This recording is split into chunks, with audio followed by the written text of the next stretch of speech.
আল্লাহ রাব্বুল আলামিন বলেন, কুল হে রাসূল আপনি বলুন, ইন কুনতুম তুহিব্বুনাল্লাহ, তোমরা যদি আল্লাহকে ভালোবাসতে চাও, আল্লাহর ভালোবাসা পেতে চাও, ফাত্তাবিউনি, তাহলে আমার অনুসরণ করো।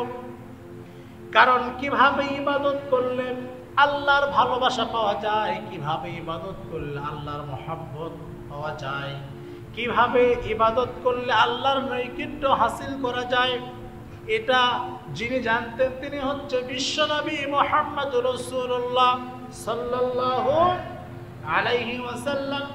এই জন্য আল্লাহ রাসূল বলেছেন, ফাত্তাবিউনি, তোমরা যদি আল্লাহর মহব্বত পেতে চাও, ভালোবাসা পেতে চাও, ফাত্তাবিউনি, তাহলে আমার অনুসরণ করো।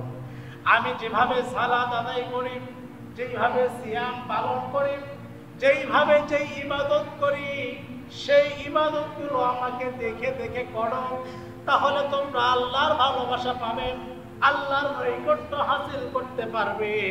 ইউহিব্বুকুমুল্লাহ, যদি আমার মতো তোমরা ইবাদত করতে পারো, তাহলে আল্লাহ সুবহানাহু ওয়া তাআলা তোমাদেরকে ভালোবাসবে।